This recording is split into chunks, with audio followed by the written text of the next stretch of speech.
Good evening and welcome to this virtual candidate forum. My name is Ravine Jimenez and I am a member of the League of Women Voters of Benton and Franklin counties. The League of Women Voters is a nonpartisan organization that does not support or oppose candidates. In presenting these candidate forums, it is our goal to provide opportunities for voters to become better informed about the people who are running for public office. Tonight's forum has been pre-recorded in conjunction with the City of Richland. After tonight, it will also be available for viewing through the League's Facebook page, the Badger Club website, YouTube, nwpv.org, as well as the City of Richland website. The races we are featuring in our primary forums are the ones where 3 or more candidates have filed to run. Tonight, we will be hearing from the candidates who are seeking positions on the Richland City Council, positions 1 and 2, and Richland School Director 1. These are all nonpartisan positions. At this time, I would like to introduce Tracy Dial, who will be our moderator this evening. As a popular KNDU news anchor, Tracy Dial is a familiar face in the Tri-Cities. Tracy is a Northwest native who received her bachelor's degree in communication arts at Lewis Clark State College in Lewiston, Idaho. She also began her career there, working on both radio and television, and even making some local commercials. Luckily for us, Tracy made her way to Washington wine country in 2012. She is the 2021 People's Choice Award winner, an honor she has won several times. And now let's welcome Tracy.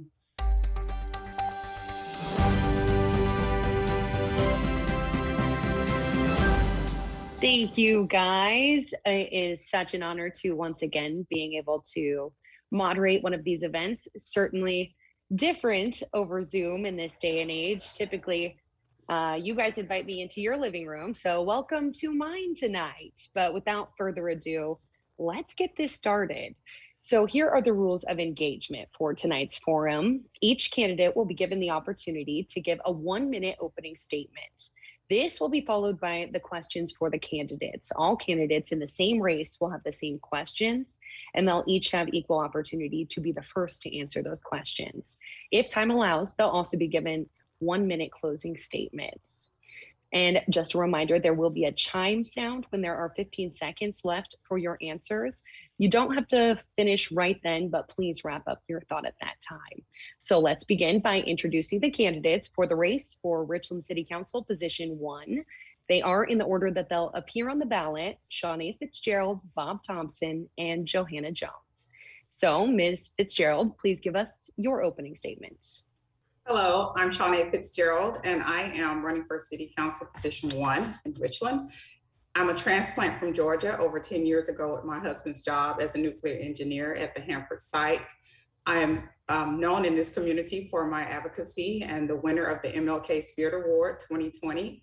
I'm a mother of 3 and business owner in downtown Richland, and I'm also the founder of a local nonprofit organization for women called Wild Tri-Cities. I'm a board member of the Tri-City Regional Chamber of Commerce and member of the My Tri 2030 Inclusion Council.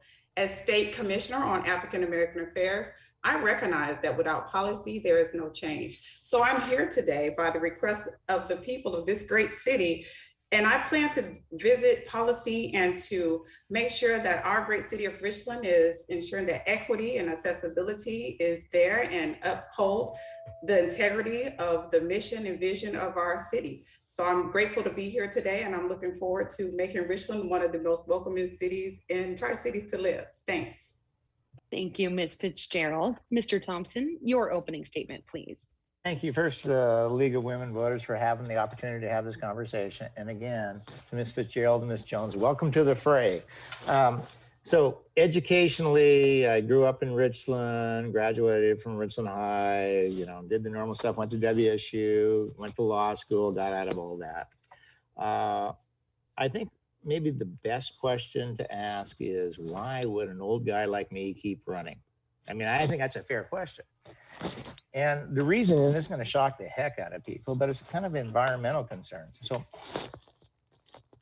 my job over the year is to take a look at the biggest obstacle, and our biggest obstacle in Richland, and actually the Tri-Cities, is the Hanford site and cleanup issues. We've got 56 million gallons of liquid nuclear waste, and it's a danger and a risk to everybody in our community. And policy makes a difference. To try to get involved in that, the Department of Energy has something called the Environmental Management Advisory Board. So I'm a member on that. I'm soon to be on the HAB board, which is the Hanford Advisory Board. And the idea is, and it's always been, is to clean up our area and make our citizens safe. And I got to tell you, sometimes I think we lose sight of that. We're all at risk. We characterize risk, but there was a tank tunnel collapse 3 or 4 years ago, and people don't pay attention to that. But it's also $2.5 billion that comes into Richland's community. And Mr. Thompson, I'm done. thank you. We did not hear a I chime, did but I'm not quite hear a sure we chimer. went I'm just past letting you the know. minute. I do appreciate No chimes. Thank you for time. Ms. Jones, it is time for your opening statement. I'll try and grab a timer myself for the next one, so I apologize. Thanks for having me. I am Joanna Jones, and I'm running for the City of Richland City Council because I love this city and I want its growth and prosperity to be shared by all. Richland is my home. My husband and I raised our son and built a business here. It has been a true pleasure to serve this community. I know budgets, I know finance, and I understand how to run a business and provide for families. Our company took a deep dive during the pandemic, but we made it work with less and delivered the same service to our customers. I know how to work with less, and I understand that this job with the City of Richland City Council will take business experience to help our small business community get back to work. And I have that to offer you, so I hope that you will support me. Thank you. Thank you, Ms. Jones. Well, now we are going to turn to the question and answers. We'll go in that same order. So Ms. Fitzgerald, your first question, other than finances, what do you think is the most important issue facing the city of Richland and why? How would you recommend handling this issue? Other than finances, I honestly believe that we have a serious growing epidemic in our downtown and overall Richland area of homelessness and lack of community support or direct services to our citizens. We are seeing an increase, not just in Tri-Cities, but Washington State overall has a 20% increase of homelessness, and we are definitely getting our share. And sooner than later, we need to come up with solutions to help resolve and to bring community support for these individuals. And that can mean having a information management system in place where we can monitor and figure out what their needs are, whether that's housing or if that's just a rehabilitation. Thank you. Thank you, Ms. Fitzgerald. And remember, you are able to finish your thought at that time, but perfect. The chime worked. Mr. Thompson, you're up next. Would you like me to repeat the question? Do I think I'm good? Again, I think in my opening statement, I think a lot of times communities have first world issues, right? Where everything is good and you have enough resources to take care of things that other communities or other countries can't. But the goal of a city is to provide safety and public service at a fair and reasonable price. And again, it becomes a Hanford issue, keeping people safe. It is like the homeless question. I look at Seattle and I look at like $120 million that gets thrown at the problem. The problem doesn't go away. The bureaucracy gets bigger. And that's a policy decision. You got to be careful on what you do because you can create bigger problems than you want. And so you got to be careful policy-wise and the resources you have. Thank you, Ms. Jones. So one of the main concerns that I have is our lack of housing. So we do have quite a bit of building, but we go from 250 units to single family units. So to me, housing is going to be very important. In 2015, we had on average 12 to 15 homes on the market available for sale. Right now, we don't have more than 170 homes on the market. So we do need housing, and I will make that one of my priorities is how we can help the city shoot or set up a plan that addresses the population growth and addresses the fact that we need housing in order to accommodate all these people that want to move here, because we have a beautiful city to live. And so we want to have housing, and I want to work on that. That's the major concern for me. Thank you. Thank you, Ms. Jones. And how appropriate, Mr. Thompson, you're up next. And the question, in the Tri-City area, Richland does reportedly have the highest housing costs. In view of that, what strategies do you have to help with providing affordable housing for residents in Richland? So first off, Richland's always had the highest housing cost because it's proximity to the Hanford site.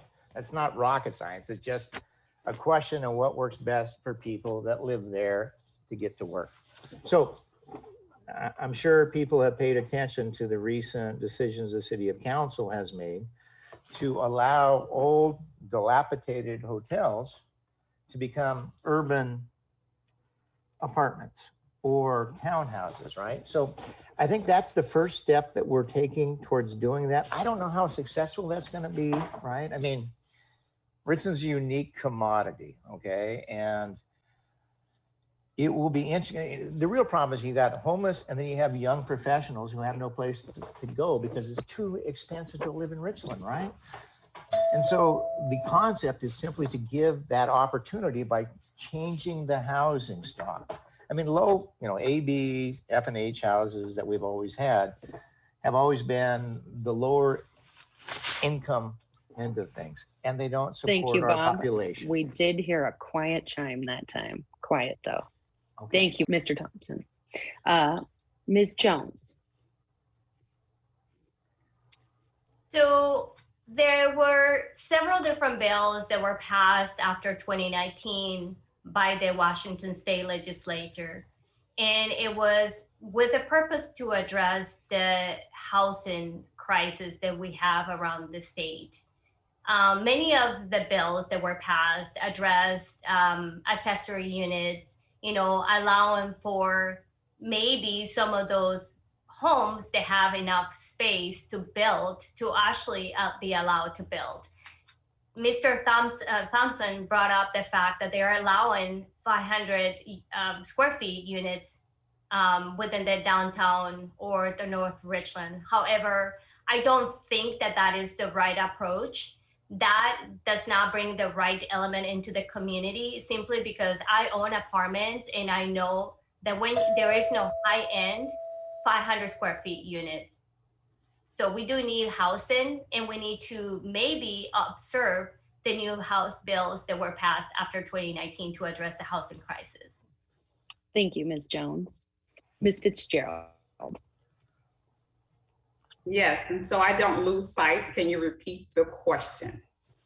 My pleasure. In the Tri-City area, Richland reportedly has the highest housing costs. In view of that, what strategies do you have to help with providing affordable housing for Richland residents? Thank you, Tracy, for that. I do believe that this is definitely a zoning issue. It's a policy issue, and it's also a lack of infrastructure issue. I am aware that Richland does have land that can be allocated for certain purposes and reserved for certain purposes. And I think that it's time that we visit the land that is available and reserve that just for affordable housing, just as we reserve land for and approve for land for luxury condos. I do believe that we have that ability in our city to ensure that we are doing a balance to our community to make sure that we do have proper affordable housing land reserved. So our land use is a serious issue right now, and making sure that we are appropriating that according to what our needs are in our community. Thank you. Thank you, Ms. Fitzgerald. Ms. Jones, it is your turn to answer first. This question, the county commissioners are proposing the Benton Franklin Transit District give up 0.1% or one dime on a $100 purchase of their budget to help fund the addiction and mental health facility that's being planned for the Tri-Cities. Do you agree with this idea or not, and why? So I don't necessarily agree with the fact that the commissioners are asking the Benton Franklin Transit to allocate part of their funding to be allocated, obviously, for mental health services. I am not against it. I just think that we need to have a different way to solve the problem. This is a regional issue, and so we probably need to work with the other communities, Richland, Pasco, and Kennewick, to come up with a solution that actually works for everybody. I do not think that we should be taking funds out of the Benton Franklin Transit to put it into mental health and affect the same people that we're trying to help.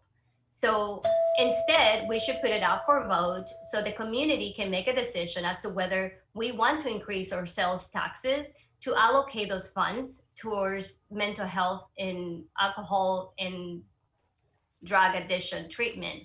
That would be ideal versus taking the funds from the Benton Franklin Transit. Thank you, Ms. Jones. Ms. Fitzgerald.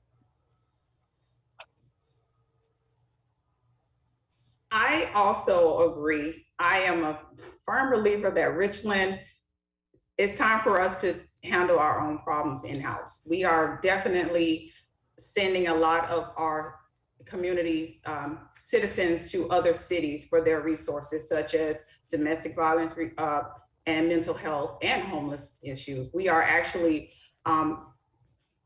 not able to support our own issues with our citizens. And I feel like it is time that we look at our budget to see what is it that we can do. Can we collaborate with our city officials to help other nonprofit organizations that actually work with these organizations and maybe include them in the next community block grant? Maybe look at some of the resources that we can pull down from our state and federal government that our city can actually access, that we can share those resources with other organizations that are doing that work. I do believe that it's time that we make sure that we are leveraging all of the finances and the grants that we can get for our city instead of maybe letting them go to Seattle and other bigger cities. It's time for us to access some of those fundings for the support that we need right here in our community. Thank you, Ms. Fitzgerald. Mr. Thompson. So yesterday, Richard Bloom, the chairperson of the transit, spoke at the City of Richland Council meeting. And being the shy guy I am, I said, there's two questions. First off, there's a process question. You don't bang somebody's budget and impact people that are getting a current service without having a plan, which is exactly what the Benton County Commissioners, terrible government idea, I think. I mean, you need a plan. So breaking it down, mental health and drug addiction seem to go hand in hand. That's kind of what I do for a living. And to think that they are separate issues, they are not. What works in the United States is when you combine both together in a single facility. And why do I say that is because people that are challenged with mental health issues and drug addiction, it doesn't do you any good to give them a point that send them somewhere into space because they don't have the capacity to stay involved. They just don't. And it's a terrible fallacy, but it makes some people feel better about themselves to give the illusion that you're actually doing something positive. The truth is, if you put the two together, you create a unified structure where people don't get lost in the system. That would work. Thank you, Mr. Thompson. And thank you all. The questions are done. Sigh of relief. Now it's time for closing statements. I think everybody went a little long at least one time. So we're going to chop these down to 30 seconds so we can keep the time frame good for the entire program. So closing statements will go in the same order as opening statements. And again, this time we'll do 30 seconds. Ms. Fitzgerald, you're up first. Thank you again for the opportunity. Your vote for Shawnee Fitzgerald will stand for me for equity and accessibility in our local economic development and in our resources. A vote for me will be a vote for a vibrant, inclusive, forward-thinking Richland. You can follow me on Facebook at Elect Shawnee Fitzgerald for actions that speak. And do not forget to vote August 3rd. Thank you. Thank you, Ms. Fitzgerald. Mr. Thompson, you are up next. All right, just real quick. First off, I really appreciate the fact that we have a campaign because I like vibrant new ideas. I really do, because it challenges old guys like me to see whether or not what we're doing is right. So it's kind of an interesting choice. So you have experience and maybe wisdom, you can debate that. But the bottom line, fiscal conservatives and running the city appropriately and saving the citizens' money and keeping them safe is what I think our job is. Sometimes we lose sight of that and we can go out in places that may not help all the citizens. I got a track record, right? We either done things right or we haven't. Richland, when I grew up, was X. It's Y now, because we want to create a vibrant living space where these two young ladies have come in and are enjoying that community. And there's a reason for that, because there's a plan. And so, look, wisdom means something, new ideas mean something. I hope citizens actually take those into consideration and make a good vote. I'm good with that. I really am. So I really do appreciate my competitors in this race. Thank you, Mr. Thompson. Ms. Jones. Well, thank you for having us. And I hope that you have gotten to know and learn more about us in the last hour. I hope that you feel that you know me a little bit better, my morals, my business experience, and my motivation. In the last few weeks, I have gotten to know our community while door knocking, and our community is telling me the same thing. We are in line with one another. We want the same things. We want to keep our police and fire funded. We want streets that are well maintained, and we want to get people back to work. So I hope that you support me as your councilwoman for the city of Richland City Council. Thank you. Thank you very much, Ms. Jones. And thank you, Shawnee Fitzgerald, Bob Thompson, and again, Johanna Jones, for all taking part tonight